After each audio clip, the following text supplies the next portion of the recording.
आजच्या शालेय पद्धतीमध्ये जर का त्यांचा अंतर्भाव झाला तर बट्ट्याबोळ होईल, विध्वंसक कृत्य होऊ शकते की त्याला रंग दिले जातील.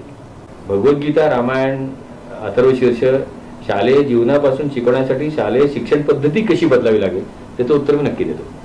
जर शालेय शिक्षणामध्ये भगवद्गीता, रामायण यांचा समावेश झाला तर नेमका काय प्रभाव मिळेल आपल्याला? प्रश्न रिपीट करतो आणि त्याचं उत्तर देतो. चालेल. आजच्या शालेय शिक्षणामध्ये जर का भगवद्गीता, रामायण यांचा आविर्भाव झाला, अंतर्भाव झाला तर काय होईल? स्पष्ट उत्तर देतो, थोडंसं रफ जाईल. आजच्या शालेय पद्धतीमध्ये जर का त्यांचा अंतर्भाव झाला तर बट्ट्याबोळ होईल. आहे ती परिस्थिती बरी, कारण गाळलेल्या जागा भरा, मल्टिपल चॉईस क्वेश्चन्स, 12 मार्काला भगवद्गीता, 7 मार्काला अथर्वशीर्ष, 4 मार्काला रामायण, याच्या पलीकडे जाणार नाही. त्यातून विध्वंसक कृत्य होऊ शकते की त्याला रंग दिले जातील.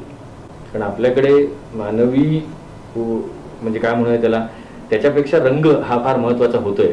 आणि रंगासाठी भगवद्गीता किंवा मार्कांसाठी भगवद्गीता शाळेच्या ह्याच्यात गेली तर त्याचा बट्ट्याबोळ होईल. मग आता ह्याला उत्तर वेगळं देतो मी की भगवद्गीता, रामायण, अथर्वशीर्ष शालेय जीवनापासून शिकवण्यासाठी शालेय शिक्षण पद्धती कशी बदलावी लागेल त्याचं उत्तर मी नक्की देतो.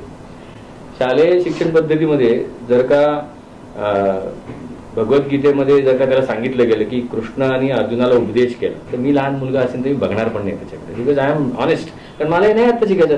मी फ्रस्ट्रेटेड झालेलं नाहीये माझ्या लहानपणामध्ये ना, की लहानपणी फ्रस्ट्रेट होऊ शकत नाही कोणी. तर लहानपणी जर का मी फ्रस्ट्रेट झालो नसेल तर काय किंमत आहे मला अर्जुनाच्या आणि कृष्णाच्या बोलण्याची? शक्यच नाही. मोठेपणी त्याची किंमत कळायला लागते, पण ती किंमत कळेपर्यंत आपण ते तत्वज्ञान म्हणून ते कुठेतरी टाकून दिलेलं असतं, त्याला ते गंधफूल नको ते चाललेलं असतं सगळं.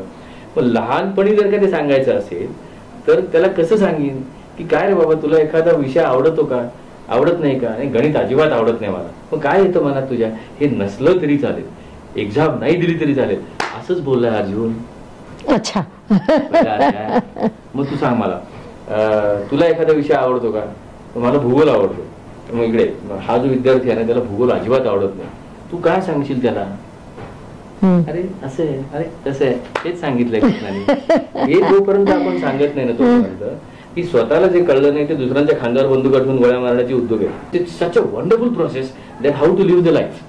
आता अगदी ऑनेस्टली सांगतो याच्यामध्ये की अनेकांना भगवद्गीतेचा अभिमान असतो का, कारण त्यांनी काही केलेलं नाही त्याच्यातलं. खरं सांगतो मी, अशा लोकांना विचारतो सुद्धा, काय तुला तुझ्या दातांचा अभिमान आहे का, तुझ्या पायांचा अभिमान आहे का, तुझ्या कानांचा अभिमान आहे का? नाही, त्याचा कशाला अभिमान आहे? कारण तू वापरतोय. जी गोष्ट वापरली जाते त्यामध्ये अभिमान वगैरे येतच नाही. It become so natural.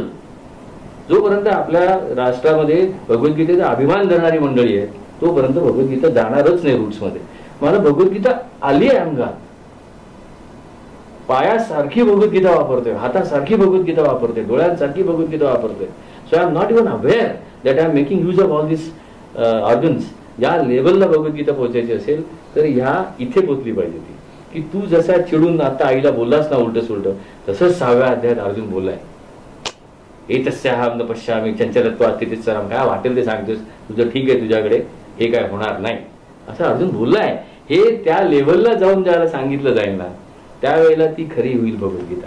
पण आजच्या शिक्षण भगवद्गीतेत न आलेलीच बरी.